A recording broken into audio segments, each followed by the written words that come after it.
Hey guys, welcome to Beast Investing. My name is Luke. I hope you guys are having a great day as usual. Today we will be covering our course number 2 of the Beasts of the Market courses. So these courses again are meant to bring you from a level 0 investor that doesn't know anything about investing or money all the way up to being able to put your first dollars into the market. Alright guys, so here for course number 2 we will be studying what is value investing. Now value investing is what legends of investing such as Warren Buffett have used to accumulate an enormous amount of wealth. The main points we will be covering are: what is value investing? What does Warren Buffett look for when he tries to find a company to invest in? How long should you hold your positions? Your positions meaning how long should you own your stocks? We're going to talk about the 8th wonder of the world. I will be explaining exactly what that is. And we will be touching on the topics of dividends and share buybacks and how it benefits you as a shareholder. So the first thing I want to start off with is, what is value to you? It's very important for you to understand what the concept of value is. Sometimes people think it's something that makes your life better. So it's valuable to you because it makes your life better.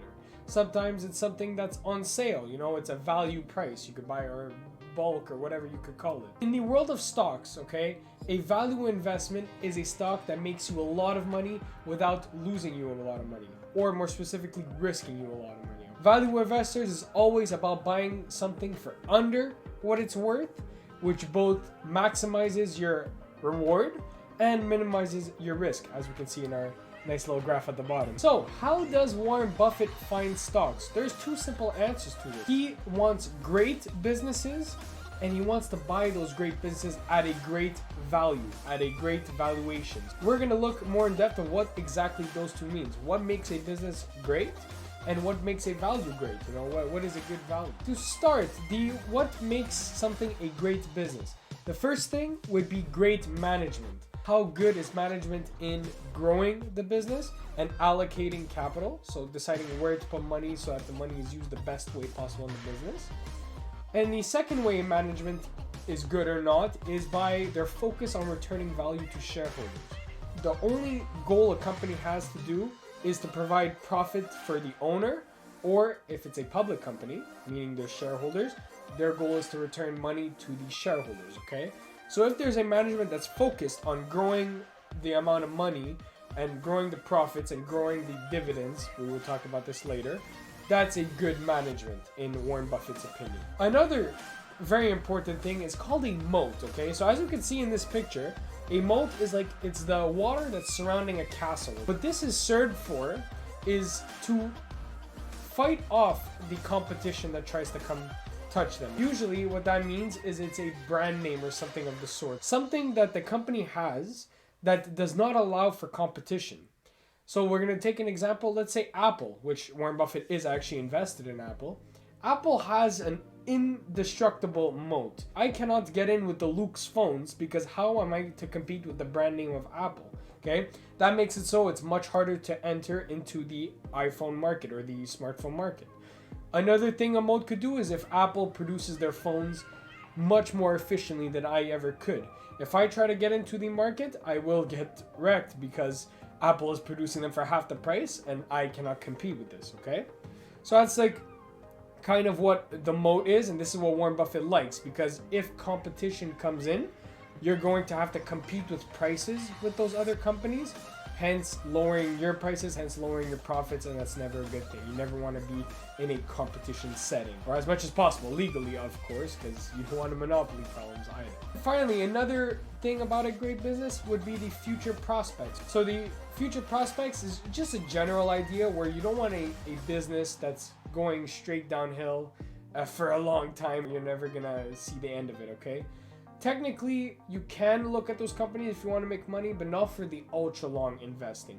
If you want to do a little bit shorter term investing, like a year, 2 years, something like that, you may look into them, but we're not going to get into this in this video.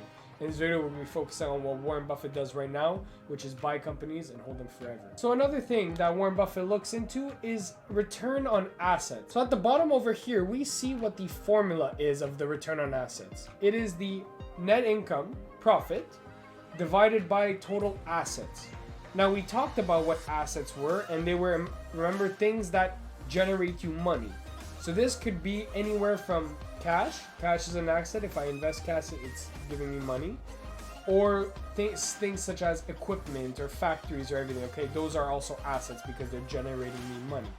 So companies that are able to generate a lot of net income, a lot of profit from not a lot of assets, are what's called very efficient with their money. Okay, which means that you need less capital to function the business, and it's just a more efficiently run business. So at the bottom over here, we have two examples. We have company A. They have one factory worth $100,000. We're assuming that's the only asset this company has. They have one factory worth $100K. They make $10,000 of profit, net income, which means they have a return on assets of 10%. Okay, by itself, it doesn't mean much, but 10% is usually a very healthy number if you're able to have that. Now, if we look at company B, they have 3 factories, and those 3 factories together are worth $300,000. This means if they have made $15,000 of profit, they have a return on assets of 5%. So they are twice less efficient than company A. Okay, so Warren Buffett usually doesn't like that. He would rather invest in company A over B, just because it's a better, more efficiently run business. And most of the time, they're kind of all connected, these things about a great business, because a good moat business usually has a good return on assets because they have what's called pricing power. Now we will be talking about what makes a great valuation. So Warren Buffett will study the financials of the company and also factors that are qualitative, so words, right? It's not all about numbers, but a big chunk of it, I would say maybe 75% of it, is numbers you have to study. They're not complicated numbers, by the way. You do not need a university degree to be able to understand these kind of numbers. It takes a little bit of effort at the beginning, but once you remember the terms and everything I will be discussing in this course, you will be able to do it yourself. So Warren Buffett will study the financials of the company and come up with what's called an intrinsic value. The price you see it at on the stock market is almost never equal to the intrinsic value. The intrinsic value is what the business is actually worth. The stock market is what the stock market thinks the business is worth. So let's say if there's bad news that comes out, the stock market reacts, it goes down, even though technically the intrinsic value didn't change yet. So that's very important to understand, that there's always a disconnect between value and the price. As Warren Buffett says, value is what you get, price is what you pay. Okay, so there is a difference. He determines an intrinsic value on many things, but the main thing is the cash flows. Cash flows is another word for net income. It's just calculated a little bit differently. But in general, it means profits, okay?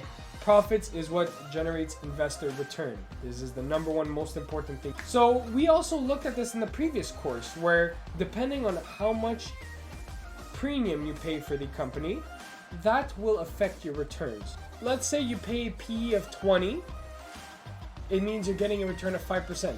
Again, what this means is that you're paying 20 times the yearly profits to own that company, or own the part of that company. Meaning, if the company makes $1 of profit, I am buying it, if I buy it with a PE of 20, I'm buying it for $20. So my return on my money is 5%. It's not realistic, you'll never be able to do that. But even then, you want to buy it for as cheap as possible, okay? So, in this example at the bottom, okay, we have year 1, there's $1 of profit. Year 2 is $1. Year 3 is $1. Year 4, $1. Year 5, $1. And we're assuming it goes into the future. $1 of profit each time. So now, how much are you willing to buy this stream of cash flows for? You would obviously say, if I get it for free, I'll get it for free. That's the good mentality to have. You want to get it for as cheap as possible. I would say this number would be anywhere from 1 until what? So how much are you willing to buy it for $1 billion? I don't think so. Are you willing to buy it for 100? No, I don't think so. That's a lot of money to pay for that low of return. So this is where you use your PEs. So remember, if I have a PE of 5, that's a 20% return. Let's say I wanted a 20% return on my money. That means I'm willing to buy this stream of cash flows for 5 times the profit. So this profit is $1. I'm willing to buy this stream for $5. So after 5 years, I have fully recovered my full investment just by the returns or the profits, right? So again, this is very important. In the market, you will realize that there's a lot of things that are severely overvalued. And it may sound stupid now, but I'm showing you that if there's $1 of profits in the stock market, sometimes people are willing to pay $1,000 for it, which means there's 1,000 PE that exists on names you probably know off the back of your hand, like Tesla and all those. You're paying 1,000 times earnings. That may sound ridiculous, but there is a factor of growth that plays a part, okay? Now, question is, the future is never certain. You're paying for growth that hasn't come yet. It's risky business. That's why Warren Buffett does not deal with that. He deals with value investing currently, and even if he pays for future growth, he's gonna pay a good price for it. So there are other factors that affect valuations. The financial health of a company also allow the company to be valued a bit higher because there is less risk of bankruptcy and more cash on hand. The financial health of a company just means that I have enough cash for income to pay off my debts and what I currently owe, okay? So if a company is underwater, meaning they don't have enough money to pay their debts, that adds an extra risk that the company goes under. You never want to have these kind of risks. You'd pay less for that company because there's more risk. So a strong company that has a lot of cash and not a lot of debt, you could pay a little bit more because it is safer. The other thing that could affect it is the growth projection. If a company is growing fast, that means that your future PE is gonna be lower, okay? It's kind of hard to understand, but let's say this year I'm gonna make $1 worth of profit. Next year I'm gonna make $2 worth of profit. The year after I'm gonna make $3. So every year it goes up $1. How much am I willing to buy the company for right now? If you would have said, like our previous example, like here.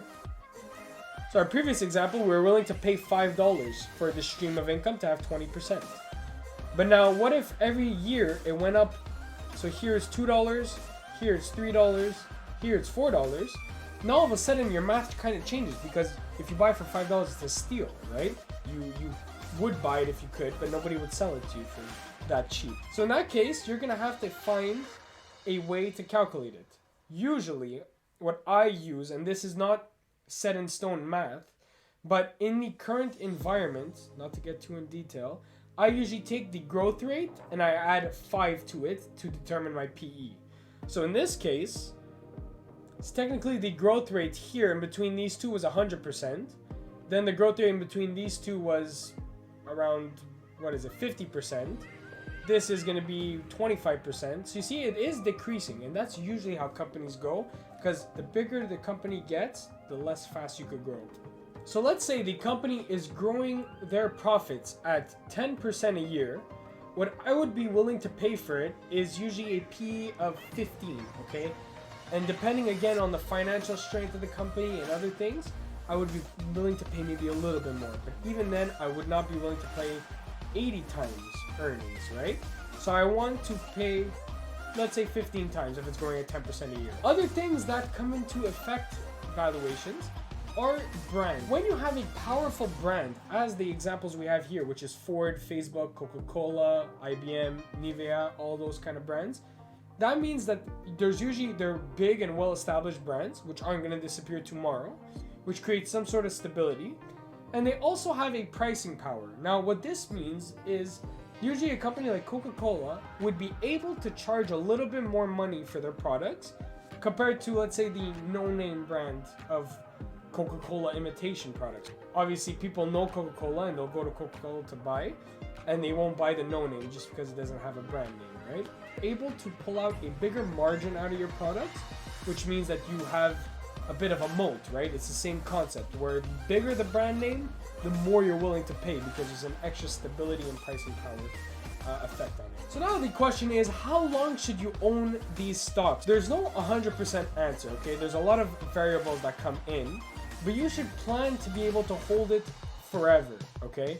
Warren Buffett holds it forever, but a lot of it is to do with taxes and stuff because you don't pay taxes until you sell. So there is that big advantage. But there's also the thing that he is so big at this point that if he sells, he actually moves the markets. So he's not able to sell. But even back in the days of earlier Warren Buffett, he wasn't trading in and out of stocks every month, every 2 months, every year, every 2 years, okay? He would hold it for a long time. There's a reason for that. We're going to talk about it right after this. So you try to hold it for a long time, and if there is something that changes in the core of the business or with the value, you may consider selling. So let's say I bought Nvidia 3 years ago for dirt cheap compared to what it is now, but right now I believe it is overvalued. My position went through the roof, okay? I more than times 5 my money. In my opinion, the business is not worth what it's selling at right now, so I justified selling it. So the only 2 situations I see that you would sell your stocks is if the business changes, or like the management changes, or something that you don't like is going on with the business, or with the valuation. So if it becomes severely overvalued, you might think about selling. Now the next thing is that short term, there's a lot of volatility, okay? When you look at a graph of a stock, it's always going up and down, up and down. There's emotions everywhere. It's moving every day. We do not want to care about this. We're owning great businesses at a great value long term. It is all about this long term, because over the long term, you're going to be going straight up. In a straight line, it's going to look like if you really zoom out. But in the short term, all you're going to see is up and down, up and down, up and down like crazy. And if you're going to start taking like emotional connection to it, you're not even gonna sleep at night, because you're gonna see your money moving all over the place. You close the computer, you let it hold. If you're holding great business at a great value, you're gonna be perfectly fine. All right, so here we have a chart of the S&P 500. The S&P 500 is the 500 biggest companies of the United States stock market. So these are all the companies that are usually the most stable-ish. They're the biggest ones, so you don't have like tiny companies in it. Okay, so this is usually the benchmark of how the stock market is doing, and supposedly the economy, but it's not always directly connected. So as you can see here, this is starting in the 1929s. Okay, so obviously the first thing you see is there was a horrendous crash during the Great Depression, like down, 75%.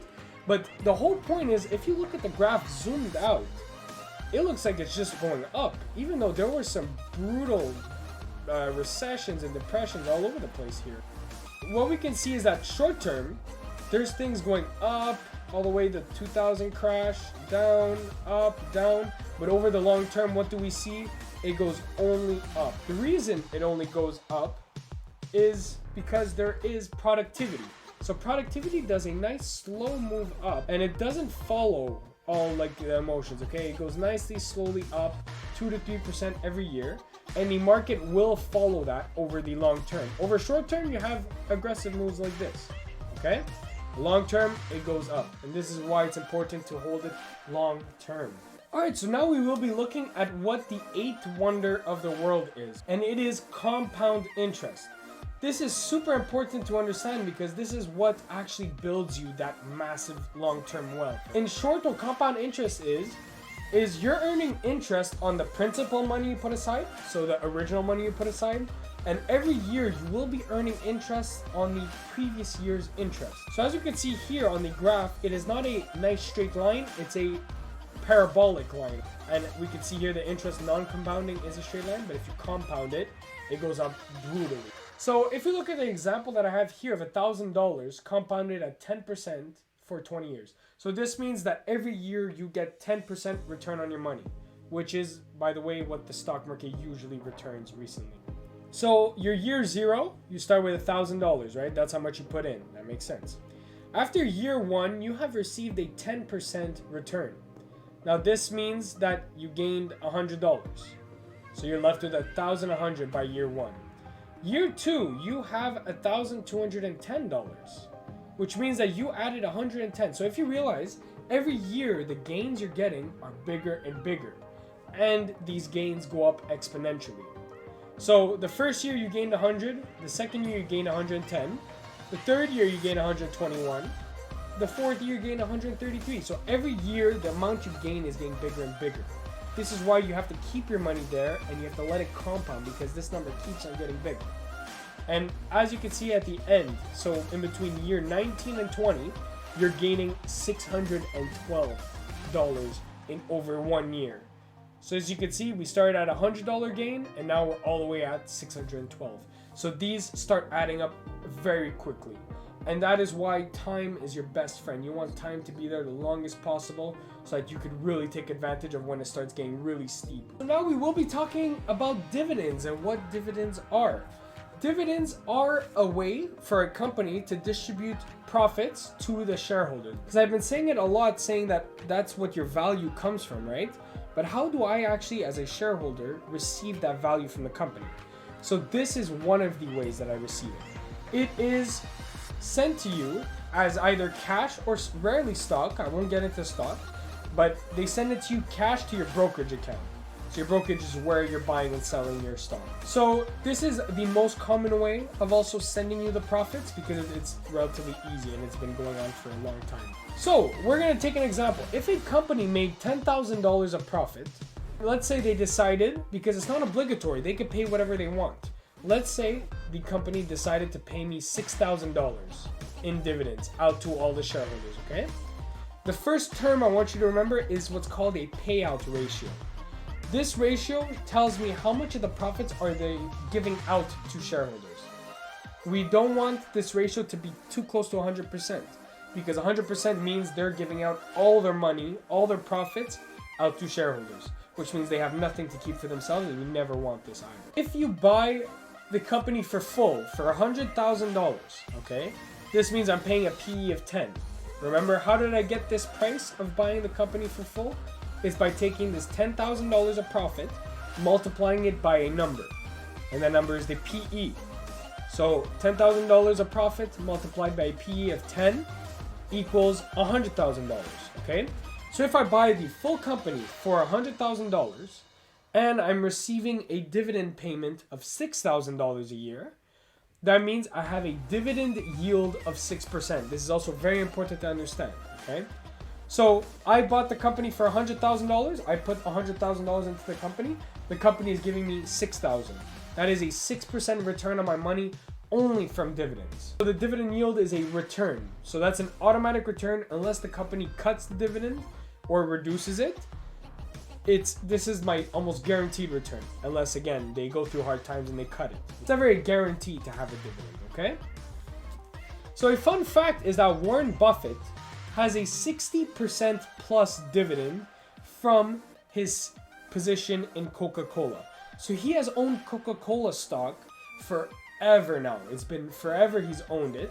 And at the beginning when he bought it, Coca-Cola was probably paying him a regular dividend of around 2-3%, or maybe a little bit more. You could ask yourself, how is he making 60% dividend a year from his Coca-Cola, right? If you look at Coca-Cola right now, it's not paying that much. So this is the wonders of compounding when it comes to the dividend, okay? So every year the company was paying a little bit more in dividends. Not necessarily every year, but every once in a while the company was boosting their dividend. So let's say they started off with 10 cents dividend a year, then it went to 15 cents dividend, then it went to 20 cents, and every year they keep on boosting up that dividend.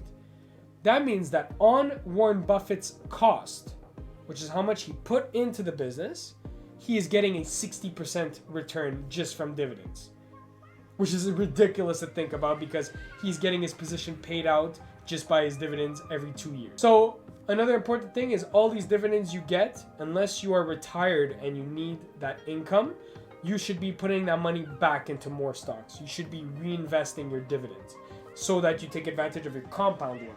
The last thing I will be talking about are the share buybacks. This is, I would say, the second most common way of a company to return profits to shareholders. So share buybacks are when companies buy back their own shares. It's a weird concept, but what it just means is that they're taking shares out of the market so that each share is more valuable.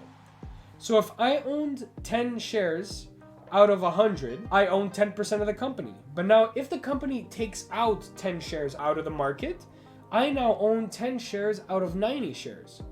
So I own a bigger percentage of the profits. So that's what the whole purpose of share buybacks are, is so that my position that I currently hold is worth more because I am entitled to more profits, okay?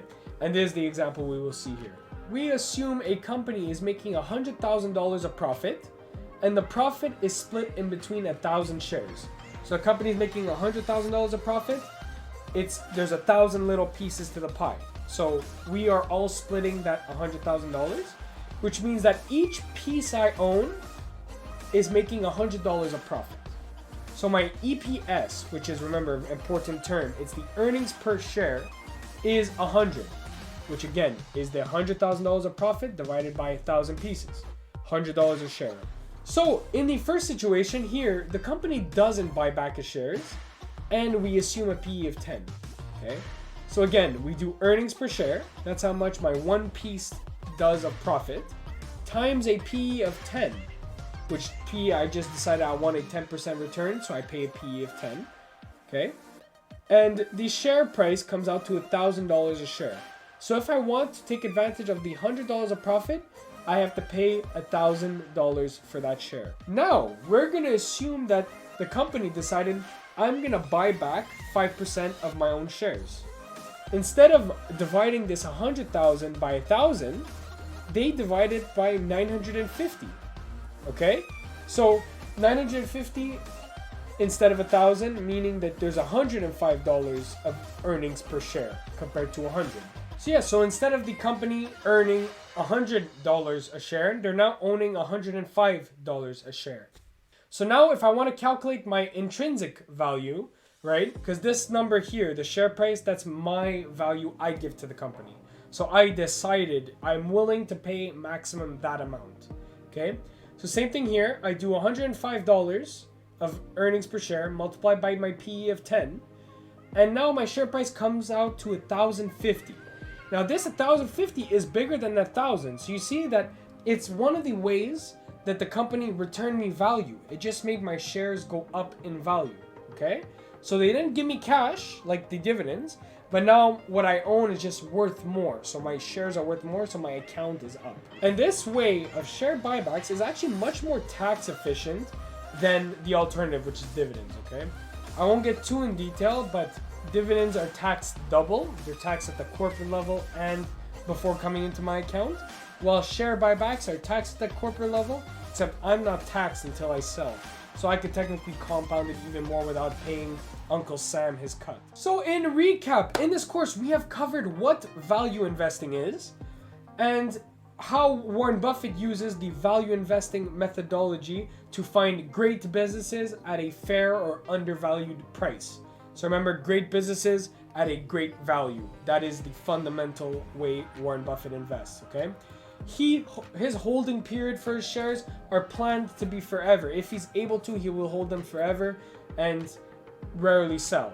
Now, he will sell when there's extreme situations, such as prices being too high, or if something fundamental changes with the business. And we finally learned that dividends and share buybacks are a way of companies to return that profit, remember, that drives investment value. They found a way to return this profit to shareholders. So if you guys like this content, please don't forget to smash the like button and please subscribe to have further content and continue receiving this value from me. Thank you very much, guys, and have a great day.